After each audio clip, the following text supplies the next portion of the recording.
Okay, hello everyone. So welcome to Shift the Lens with Kirx Diaz today. So it's wicked to have you all here. I really appreciate you all joining. We've got you for the next hour. So we're going to be covering lots of really interesting bits about kind of music industry, director life, and Kirx has got a lot of great stuff to share with us today. So thank you for joining. What's up, guys? So we are CMN. So for those of you that haven't met us before, I'm going to play a short video quickly just so you can see kind of what the charity do. We do monthly events, so there will be opportunities in the future as well to join if you want to get involved. And we also do mentorship programs, which I'll talk about at the end. So I'm going to play this short video for you now, just to explain what the charity does. And then after that, we'll get into it and we will start the Q&A with Kirx. Let me know if we try and play this and hopefully it's going to work.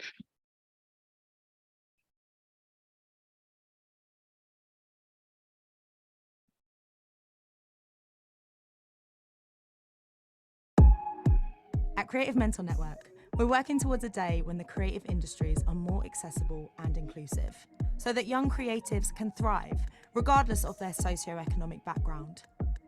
Our work is centred around breaking down the barriers that many young people face on their journey into the creative world of work. These problems stem from outdated working methods, cracks in the education system, and wider societal problems. To solve this, we run mentoring programs that bring together creative professionals with young people who want to work in the creative industries. Over our mentoring programs, mentees will have the chance to develop their professional skills and work on key goals. This can be anything from applying to jobs, working on a creative project, or even launching their own business. The main thing I learned from the program was the kind of power of my social capital, the power of my experiences. I kind of took my experience a little bit for granted and didn't really think it could benefit anybody or any situation. Our partners receive up to 10 hours of training in mentoring, coaching, and inclusive leadership. This gives them the tools to support our community, strengthen their leadership skills, and become advocates for diversity and social justice, and enabling them to help their businesses develop their DEI practices. So I had so many avenues in my head that I wanted to go into, but we've really narrowed it down to what I want to do, and I've kind of got my foot in the ground and it's taken off, and I couldn't have done it without her. Impact is at the heart of our organisation. This ensures that every young person we support and each creative professional that we train comes away from our programmes in a stronger position than when they started. Being accepted onto the programme felt amazing. It's really given me focus and drive. Very much legitimises, I guess, something that is seen as quite not particularly legitimate, which is being in the creative industries. And beyond our mentoring programmes, we help bring creative companies and young people together through our jobs board, creating more opportunities for diverse talent to find work and get hired. My mentee is so ambitious. I've reignited that fire in me to just be like, just go for things. To find out more about what we do and begin your mentoring journey with us, visit creativementornetwork.org/hello.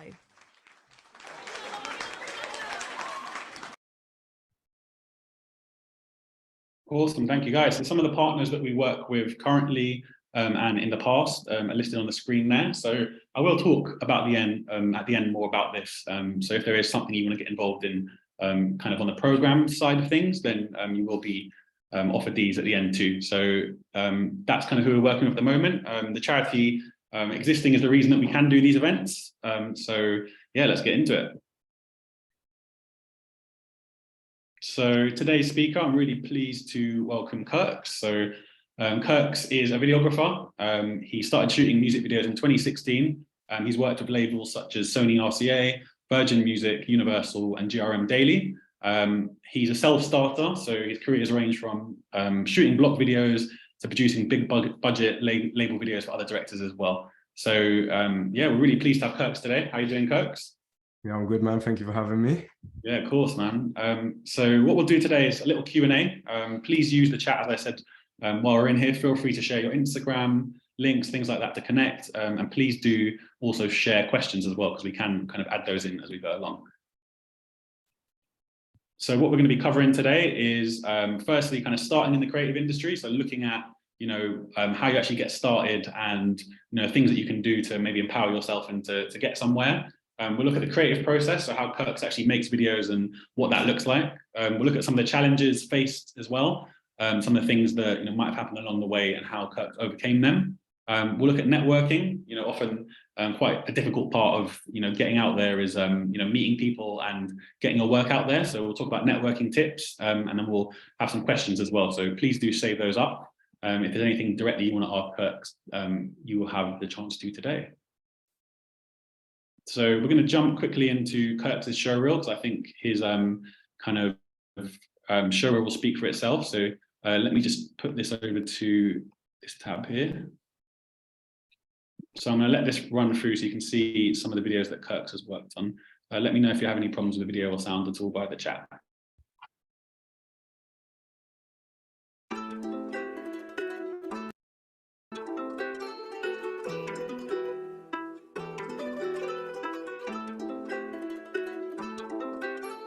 So this shit crazy.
Cool. So that's a little bit of a showreel and an overview of some of the artists that Kirx has worked with there. So I'm just going to go back to our presentation if I can work this out.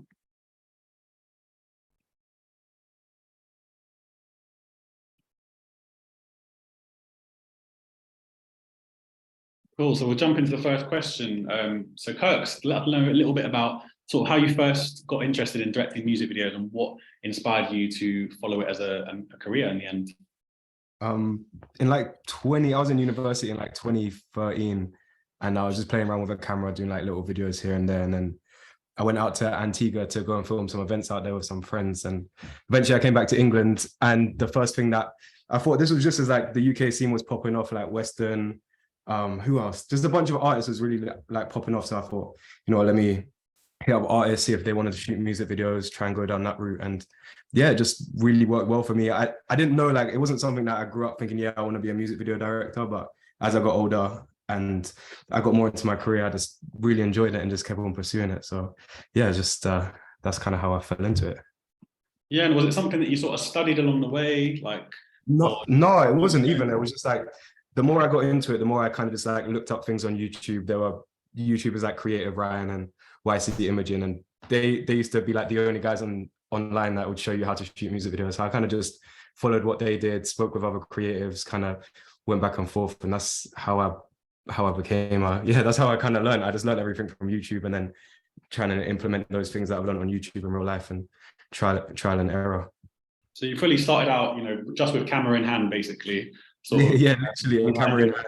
Cool. And I think that's that's something we can definitely touch on, because I think that's probably where a lot of the attendees here are today. They've probably got a camera, they've probably got some ideas about what they want to do with it.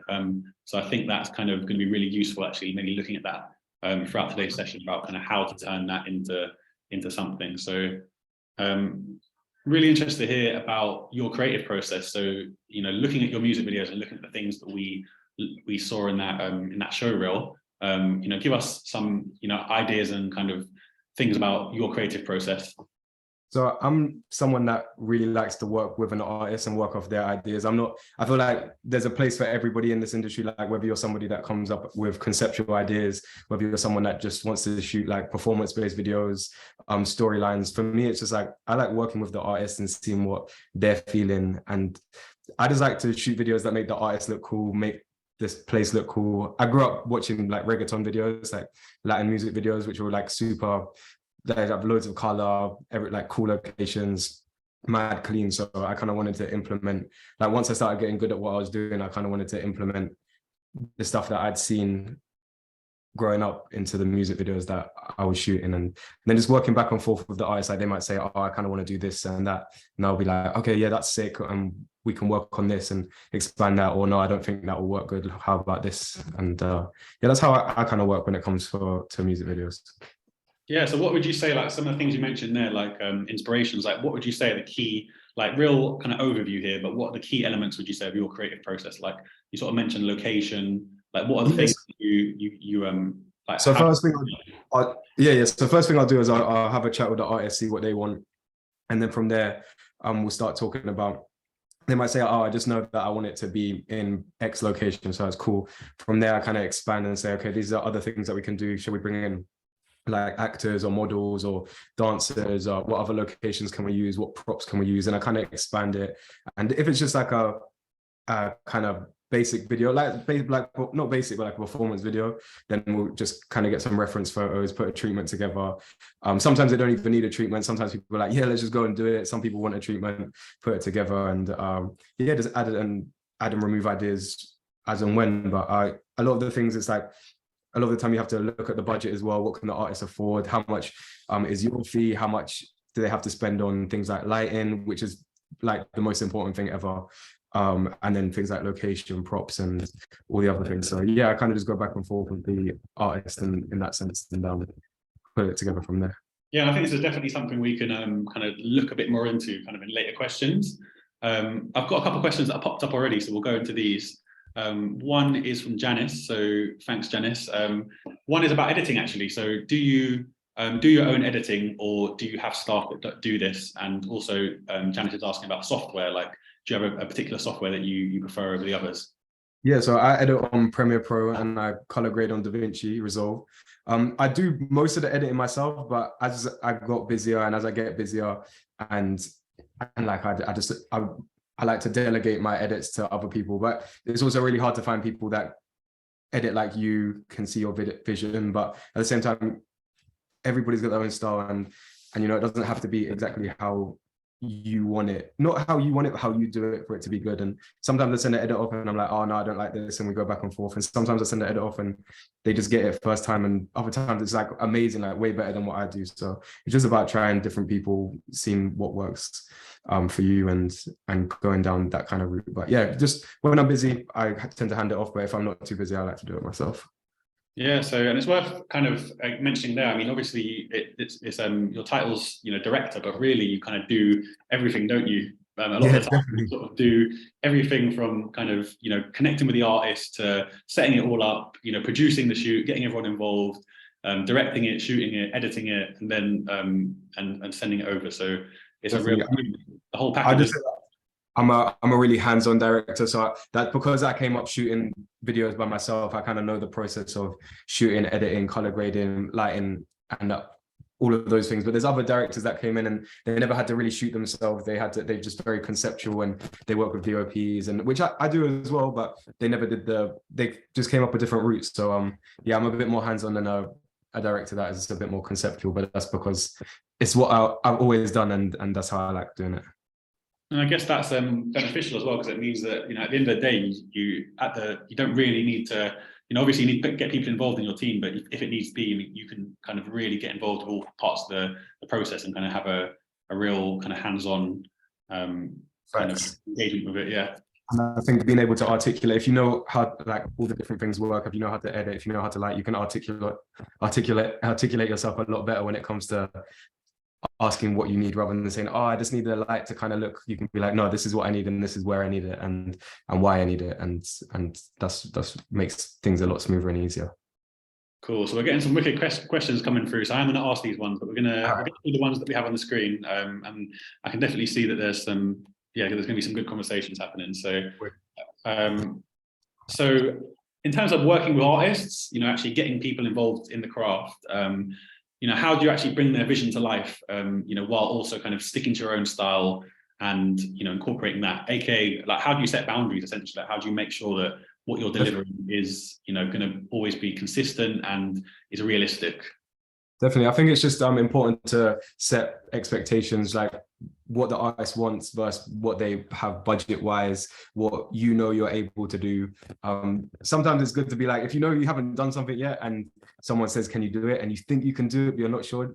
I just say yeah. And I don't hope for the best. I know that I'm going to go out there, I'm going to learn, I'm going to figure it out and try and make it as good as possible. But if I think it's something that's way out of reach, I just say I don't think this is possible. Here are some alternatives. Always come with alternatives. That way you can still keep the job. And just when working with artists, you can kind of just understand what they want. I mean, at the start, when you first start out, you kind of just have to do what the artist says.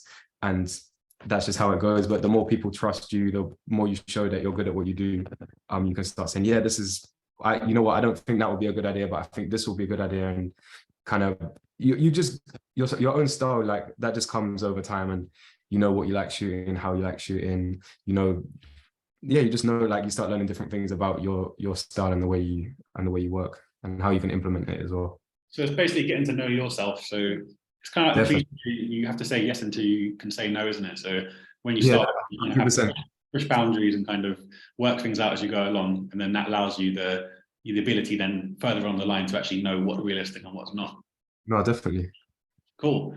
And then I've got a funny question here. We'll get to this one later as well. The questions are really good. Quickly, just to go through this one here. So challenges.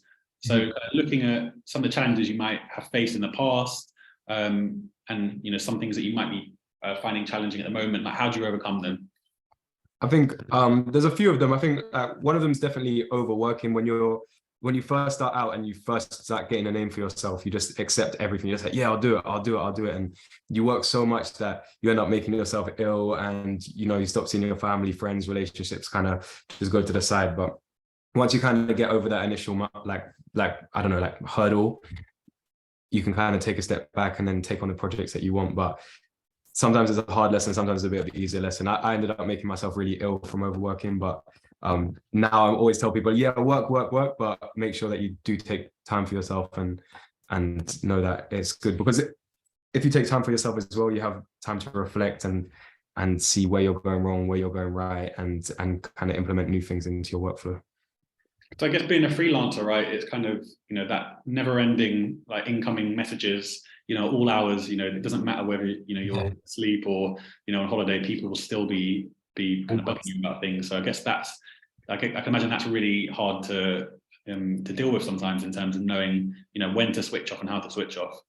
Definitely. And I think as well, financially, when I just had regular jobs beforehand, and once I started making money in music videos, I started making really good money really quickly, and I didn't know how to manage it either. And it would come in it would either come in waves, I'd suddenly earn loads and I was like, oh yeah, cool. I was just buying random stuff and going on mad holidays and stuff. And then I'll be like, oh, there's no work. And I'll be like, oh, I need to get working. And I'll be stressing, not stressing. So I think it's really important to learn how to manage your money from the beginning as a creative, because you're going to have some months where you earn, especially in the summer, if you're doing music videos, in summer, you're going to earn so much money. And then January and February comes, and if you haven't saved, you're stressing, oh, how am I going to pay the bills and stuff. So I think learning how to manage your money as a freelancer is really, really important as well. And it's going to take so much stress off your life. And I guess one to remember is taxes. The tax, taxes. And I think that's something that can burn a lot of people, doesn't it? Yeah, there's been a couple of times that I wasn't prepared for my tax bill, and it's really whoa. Just make sure you save for your tax bill as well, definitely. Cool. So that's some helpful advice there regarding freelancing. We'll go to the next one here. So in terms of networking, so this is going to be a real key area, I think, for a lot of the attendees today. So how do you network? So, I mean, obviously it's probably going to be a bit different now, but do you want to maybe talk us through the process of how you started networking in the beginning, and do's and don'ts, like what are the things that are acceptable and what are the things that are unacceptable when you are trying to engage people? No, definitely. I feel like when I first started, I'd already done I'd done one music video a couple months before. I put that music video on YouTube, and then I made a list on Excel with like 500, 600 artists, and then I tweeted all of those artists with that video saying, hey, do you want a video? Hey, do you want a video? And I only got like 1 or 2 videos off the back of it, but that 1 or 2 led to another video, which led to another video, and it kind of snowballed. And Sam and I have known each other for like 11, 12 years. So Sam's seen the process, and Sam and I used to go to music events back in the day and network with random people. And we went to I think it was called a Grime and Chill event in 2016. And although it was like, there was nothing, it wasn't a crazy event. I ended up meeting an artist called Waltz, and then he was like, yo, bro, can you do 3 videos for me? And this time I wasn't really doing any videos at all. I was doing like 1 a month. So just going to events and meeting different people and showing people your work can lead to just random connections and that way. And then also in terms of like reaching out to directors for shadowing and stuff, I think it's really important to know that for me, for example, I get a lot of people hit me up saying, hey, I want to be a director. Hey, can I follow you? Can I shadow you? And I'm always willing to help people, but it's much easier to help somebody after they've gone out and shown initiative. Like I've went out and shot a bunch of videos for free, and this is what I've done. What do you think of my style? Because then there's no point me saying like teaching you how to use a camera, because you can find all of that stuff on YouTube. It's way better to come to me and learn how to deal with shoots and how to be on set and those kind of things, rather than the really basic stuff. And also when you're hitting up directors, just know that there should be like a value exchange as well. So you can say, oh, look, let me come along, I'll take some BTS photos of you. So you kind of help them, they help you, and it kind of goes back and forth, because it just makes it a bit nicer and not like you're so stressed to just be teaching somebody on the day, and they've got their kind of own thing to do on set as well, because on set shadowing can get hella boring as well, because you're just kind of walking around. So if you've got something to do, you can see all parts of the music video. Cool. So what I'm hearing there is exposure. So get yourself out there and make sure that lots of people are seeing who you are and what you do. Especially when you're starting out. And then the second thing I'm hearing is like be clear about what you want and what you can bring to the table. Definitely. Yeah, it makes sense, because I guess in that way, means that I guess the person on the other end of the line will know exactly what they're bringing you in for, and what to expect, and then you're much more likely to get a reply. I think probably it's probably changed a little bit since then, because we've actually had a question here from Sophie saying, what social platforms do you use? So Twitter's definitely changed, a lot since the times that you were mentioning there about atting artists. So yeah, no, in the modern age, like what's like the modern equivalent, would you say, of like appropriate ways to network with people on social network?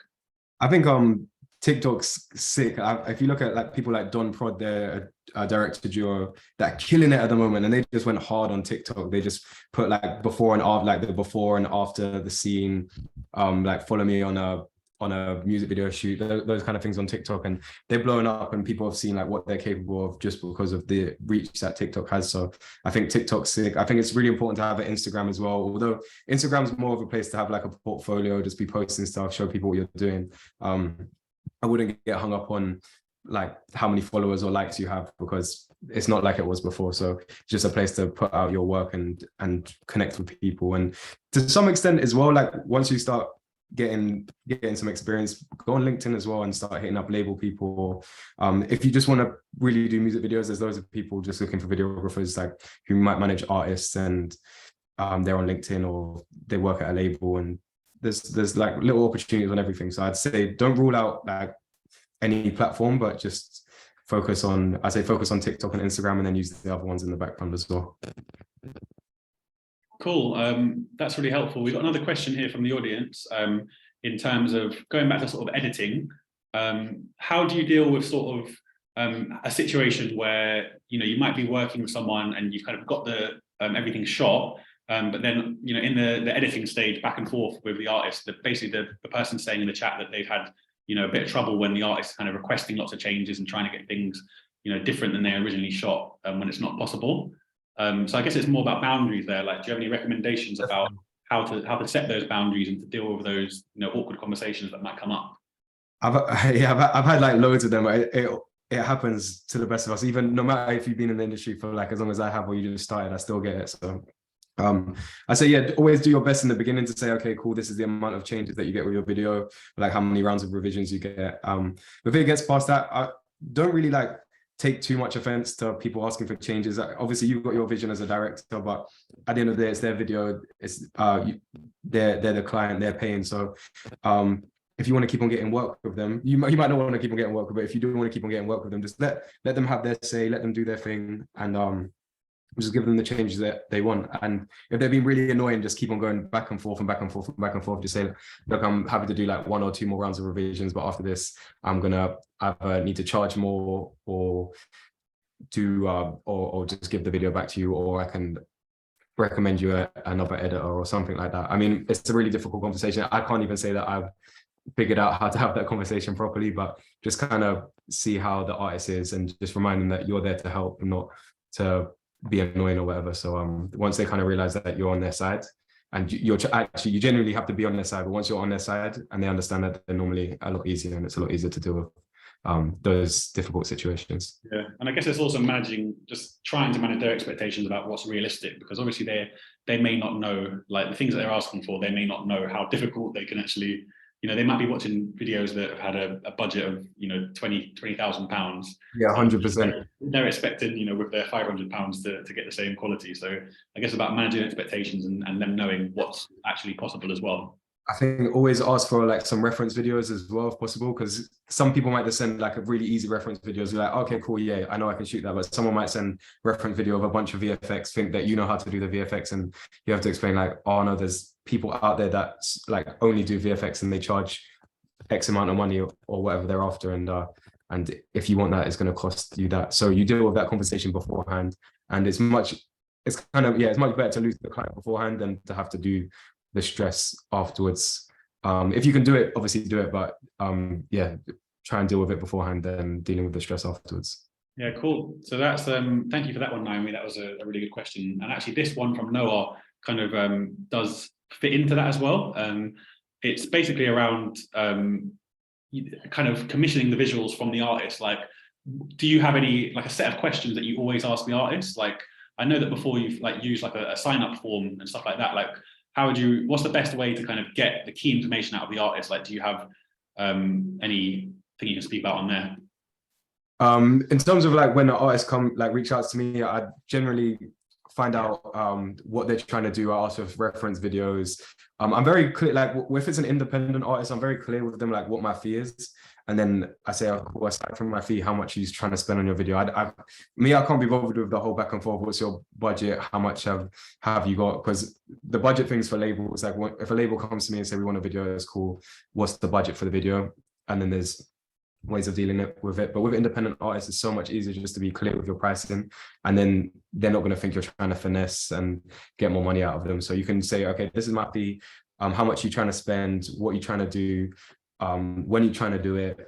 When's the release date? Because they might want to shoot and have the video back 2 days later, which you might be able to do, you might not be able to do. So it's kind of just finding out all the stuff beforehand, just as much as possible.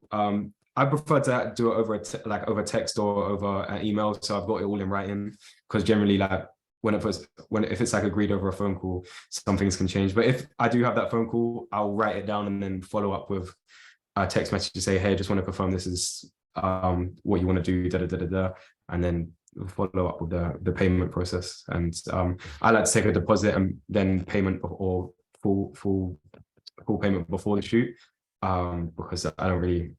But I couldn't do that when I first started. When I first started, you have to kind of go back and forth and figure out what works for each artist. But now that I'm more established, people trust me, and I just don't really like to be chasing invoices and things like that. So that's how I do it all. But I'm very clear with my payment terms and turnaround times as well. So there's no surprise for people afterwards. Yeah, that's a really good tip. So if you're starting out, be clear, especially around kind of payment, when that's expected, and kind of when they can expect to get the video, because I guess those are the two areas that can cause some friction if they're not, if there is this understanding there. And just be very clear about what's included in that price as well, so they don't think, oh, you keep on trying to add things on. Just be like, cool, this is my price, and this involves one video, no locations, drones, props, models, anything, and this is how long that takes to get back, and these are how many trailers you'll get. So it's just very, very clear. And artists tend to like just set prices. So if you do like 2 or 3 different packages, this is my one package which includes this, one package which includes that, one package that includes that. And just as a side note, I'd also say at the beginning, don't focus too much on money as well. It's way better to be consistent and be earning a little bit less and just doing a bunch of videos and getting your name out there. And then once you've got your name out there, then you can charge more and take a step back. But I think consistency and like your name's exposure is the most important thing at the beginning. Cool. And do you want to give us a little bit of an overview, I guess, from start to finish, like, you know, like, I guess some bullet points about, you know, what it looks like from an artist contacting you to them having the finalized version in their inbox? I think it's different for every artist, but I'd say that generally artists will hit me up say, oh, I need a video normally it's within like the next 2 or 3 weeks. We look at that idea, I take payment, we lock the date, we lock the date in that idea, I take some payment, I get organize what needs to be organized, whether it's just lighting, apartments, locations, whatever. And then we come to the shoot day, shoot the video, and normally it goes pretty well. As long as you planned it, it goes well. Then come back home, get the edit done, send that first draft off. I send it uncolored, and I always put a timestamp on it. So it's really easy for the artist just to take a screenshot and send me the shots that they don't like. I make the changes. Sometimes they might ask for a couple more changes.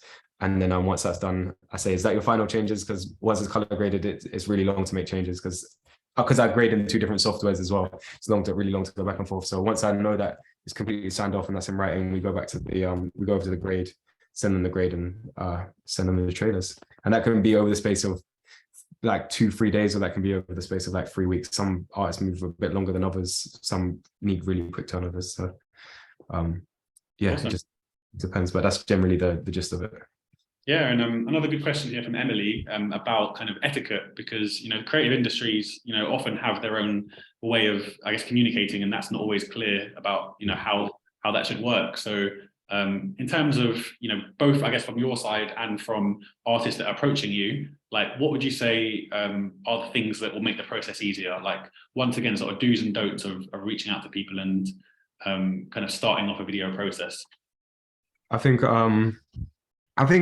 I don't know, I wouldn't say like I'm mad formal. I'm just very clear with what I'm trying to say. So I will paragraph everything and make it really easy to read, but I won't put like, dear this person, kind regards. I would like just say something like, yo bro, or like hey whoever, or like whatever the name is, and just kind of, as long as I'm getting my point across and I'm getting across like clearly, I think that's the most important thing. This is like, it's the music industry, and I personally mainly do like rap videos, so no one's like mad form or anything. I don't think there's a need for it. But if I'm approaching a business, then it's a little bit different. And with ChatGPT, by the way, I'd use ChatGPT to write like loads of my emails because I'm really dyslexic. So ChatGPT helps me loads with that. But and it helps me write treatments as well. So as long as you got a base idea and you know what you want to say, you can just send it off that way.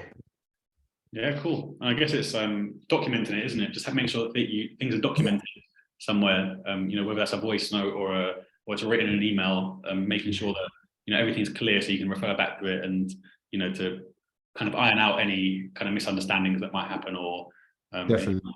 I tend to avoid voice notes for anything serious. If I'm just saying like, hey, yo bro, I'm on my way, I'll be there at whatever time, that's one thing. But when it comes to actually like breaking down the idea of the video, what the plan is, how it's going to go, anything to do with payment, anything to do with turnaround, I always have it in writing because it's much easier to search and look back up rather than listening through loads of voice notes. And when it comes to changes as well, I always ask the changes written down as well, not voice notes, because it's really long to do, like go back and forth scrubbing through a voice note. Yeah, that makes sense. And what do you enjoy most about what you do? Like, what are the high points of being a video director and being a freelancer? I think traveling, it's getting better again. Pre-COVID, traveling was like amazing. I saw the whole world basically from music videos, which was so sick. And then meeting loads of people, just doing like just cool stuff every day. Like, so I don't know, me personally, I can never do a 9 to 5. It's not really how I'm built. There's nothing wrong with 9 to 5s, by the way, but for me, it's just like something that I could never do. So being able to just chill at home, do my edits by myself, and when I go out, I'm shooting with artists and kind of have my own schedule, which is way better for me. Yeah, I love that so much. It's really nice, and just meeting loads of people, and you meet loads of creators as well. Like we'll go out to Central sometimes, link up at a cafe, do some edits together, go to somebody's office, and I don't know. Yeah, I think traveling and people, definitely. Cool. And particular artists or genres of music that you enjoy working with the most, and why, or any particular styles of video? I mean, you've mentioned there obviously traveling is a big one for you. Like, yeah, I Definitely. guess if it involves a plane trip for you, it's a bonus. Yeah, definitely. I think it's really down to the artist. Like my favorite videos are with artists that I just vibe with, that I connect with. Like I think as a director, you're never really going to get on with every single artist that you work with. You might find them annoying, they might find you annoying. There's nothing wrong with that. You're never going to get on with everybody, but some people you're going to get on with a little bit more. And when you really get on with somebody and you've got like a mad creative vision, you can just have a good time, and it doesn't feel like work. It's just going out and being creative and just having fun, really, which is what I enjoy the most, definitely. Cool. We've got a good question here from Vanessa. This is a really common one we get from our mentees actually. So imposter syndrome. So it's something that everyone has to deal with at some point in their lives, and especially I guess when you're leveling up and you are taking on bigger shoots and work that you might not have done before, or higher budgets than you might have done before. Like, do you ever get imposter syndrome? And if you do, like, do you have any sort of, like, how do you deal with it? Do you have mantras? Do you remind yourself of certain things? Like, I just think, like, there's a reason people are hitting you up, and you should just be like, I don't really know how to articulate it, but like, if someone's hitting you up, there's a reason they're hitting you up and they want to work with you. So just know that and kind of go with that, and try not to get like put down by it. And it can be really hard sometimes, especially mental health in this industry it can be really difficult sometimes, but just know that there's a reason people want to work with you, and just go with it, and just try and not think about it too much. I'm not really great with that one, because that wasn't something that I ever really felt like too much, but I could understand why you might feel like that. And I just say, there's a reason people are hitting you up, so just work with them and try and enjoy it as much as possible. Yes, it's good advice. I mean, it's one of those things that I don't think there is a one size fits all answer for it. It's going to be different for everyone, but I think remembering that you're there for a reason, and being present, I guess, isn't it? Being present with what's in front of you, and just giving it your best, and trying not to think outside of that is a really good way to approach it. Yeah, definitely. Cool. What's one thing, or a number of things that you wish that you knew, like right when you started out, that you think could have made the process easier? So something that they can take away today. I think just like when it comes to videos, just don't take things too personally. Sometimes people aren't going to like your work, they're not going to like the video, and they're going to want bare changes, and you're going to be like, no, like this is how it should be. No, just be cool about it. Just like, it's their video. So obviously you've got your vision. If you can push that vision, that's cool. Just try and push it. But if it's not that deep, there'll be another chance to make a good video. And just keep on going. I think at the beginning I used to I used to get bare offended when people wouldn't like my videos. And it's not anyway, because I was just starting out, so I wasn't even that good. So I just say, just be cool. It will help you learn how to deal with people, and just get like a little bit further. Because if you're easy to work with, people will just come back, and even if you're not the best, people will come back and hit you up just because you're an easy person to work with. They're people like that, definitely. Cool. I mean, you kind of touched on it there, but is there any advice that you'd give, I guess, from a modern point of view, like things that I know that you work with a lot of up and coming kind of music video talent at the moment. And what are the things that maybe you see in them that kind of set them apart from, or give them the opportunity to step forward? I think they're just really going out and getting it. I feel like there's a lot of people saying in the industry, like, never do nothing for free, value your work. But at the beginning, it's you versus like 10,000 other people trying to do the same thing. So you got to really go out there, create content, work with artists for free, just practice becoming the best that you can be while you're doing whatever part-time job or full-time job you're doing on the side. And then once you can take that leap to being a full-time filmmaker, it will just make it way easier. But yeah, you just got to really just go out there and just shoot so much content. So when someone comes on your Instagram or your website or your TikTok, they'll be like, "Raw, like this person is sick. They've shot loads of stuff." And someone might say, "Oh, have you got something? Can you shoot something in this style?" Say, "Yeah, this is a video I shot in this style," or something in that style. "Oh yeah, this is something that I've got." So even if you got to do it for free, just go out there and create that content so your socials and your portfolio looks full. Makes sense. So just to make sure you have lots of stuff to show, basically, and that's what's going to open up the door to kind of new work and being paid. Definitely. Cool. Yeah, it'd be wicked to get some questions from the audience. So quite happy for you all to kind of speak up. If you just want to raise your hand, maybe in the chat, if you know how to do that. If you just want to, or you can just put it into the chat. I will kind of call upon you and you can ask. So we've got a few questions here, so I'll start with Ekua. Are you there? Do you want to ask your question?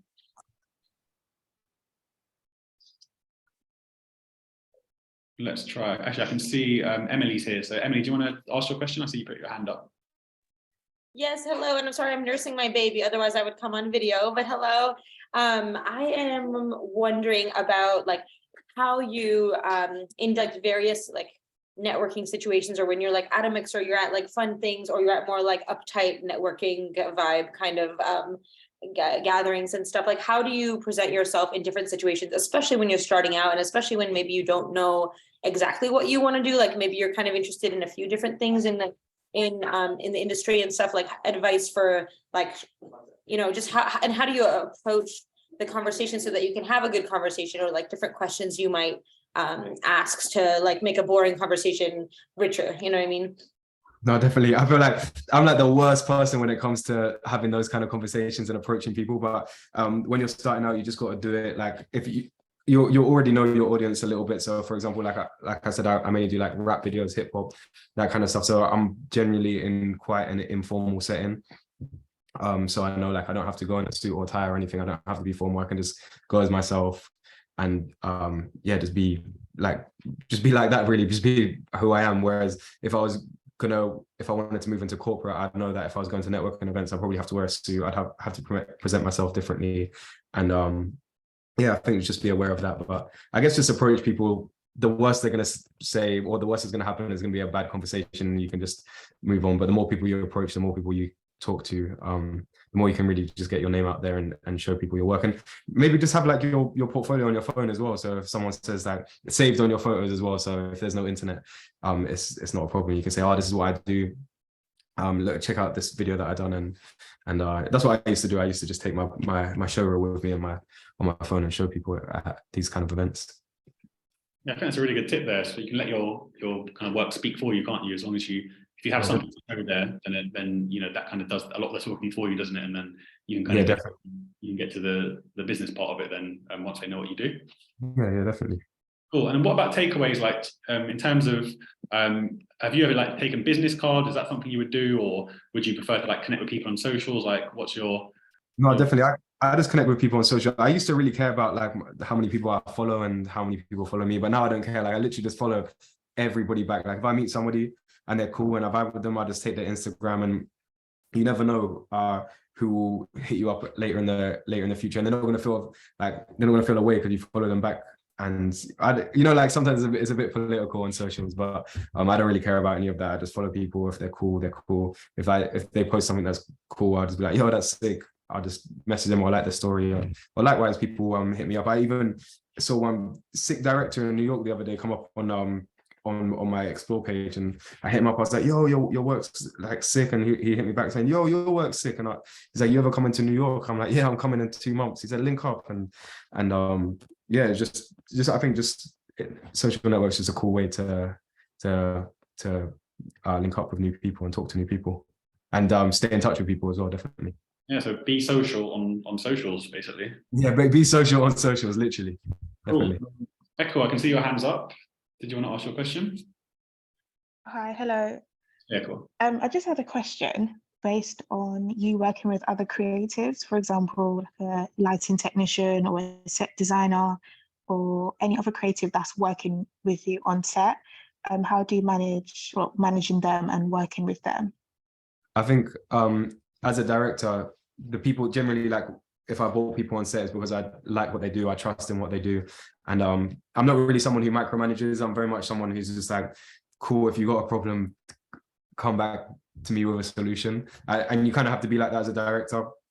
You can't be focusing too much energy in one thing and then another thing, because you're there to make sure the overall thing and the artist is happy. So yeah, I trust everybody that I bring on set, and if they have any problems, I'm generally quite cool about it, but it's more of a thing like, hit me with a solution, because that's why I got you on board. I think you're sick and I like your work. So if there's any problems, I kind of expect them to sort it out themselves.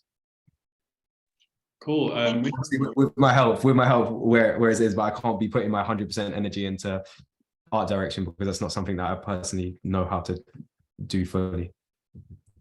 So setting the boundary there, once again, and letting people, letting also people who have a certain role kind of work it out themselves as well, not kind of micromanaging or, taking over too much for the part that they need to do. Definitely. Cool.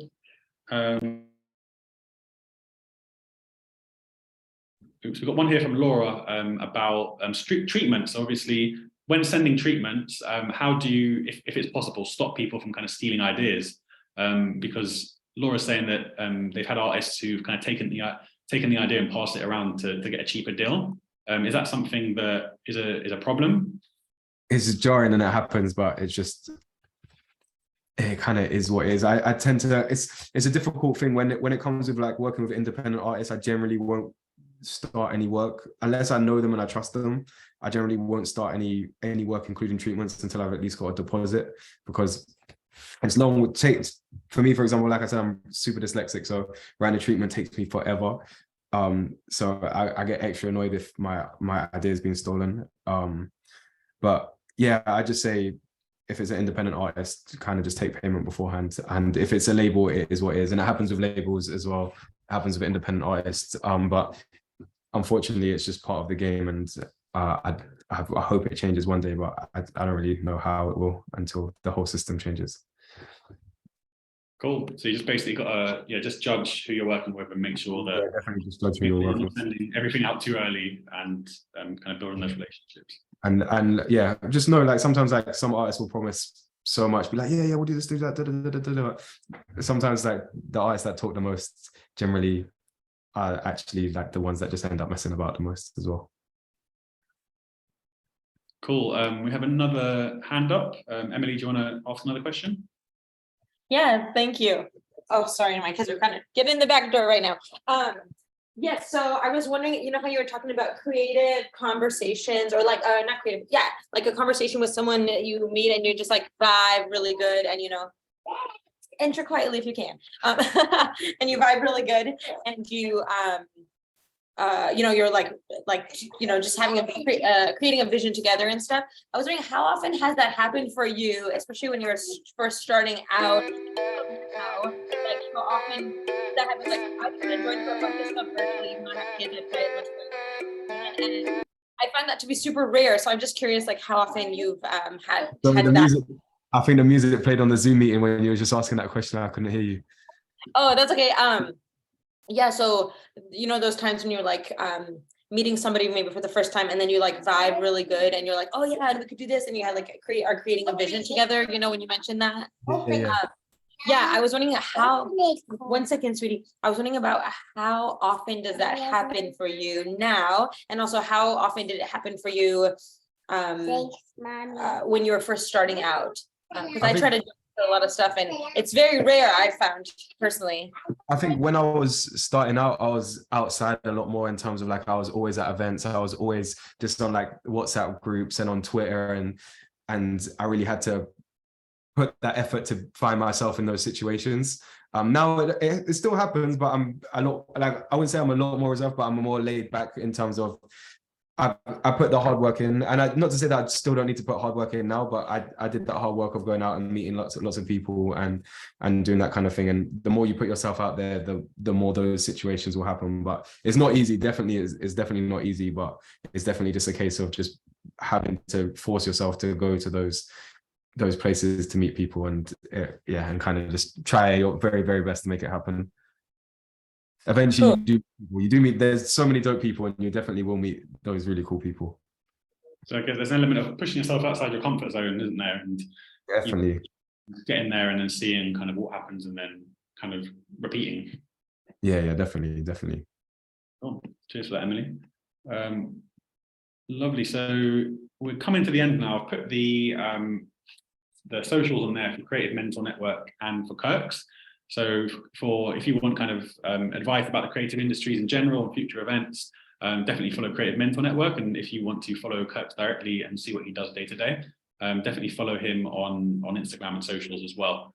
I just want to answer Juan's question, which I saw in the comments about university. If that's all right. Yeah, go ahead. He said about being torn between uni and passion for music videos. I think that's something that a lot of people go through, especially if it's something that your parents have pushed you to go to university. You don't need to go to universities to do music videos or be a creative. It's just about going out there and just learning your very best how to do things. And really putting yourself out there and learning that kind of stuff. So once people around you, especially your parents, if you're young, your parents will see like, oh, like my child's actually making money from being a creative, everything becomes way more relaxed, because especially older generations, they don't really know you can make music with, like, you can make like a good living with just like a little camera like this and just go out. So as long as you believe in yourself and you really think you've got it in you to go out and do it, then eventually everybody around you will believe you as well. Wicked advice. So we're gonna talk about some upcoming opportunities with CMN quickly. So just so people are aware of what's happening kind of with the charity, we have some cool mentorships coming up. So if you are sort of UK based and looking to get a mentor from the creative industries, definitely check out our website. We've got one coming up with XCM. So you can get a mentor from the EU XCM team who work on things like the Super Bowl.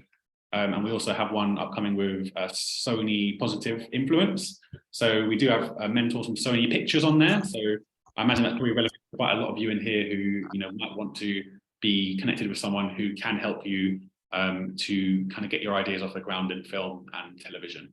So I will share those links out as well via email.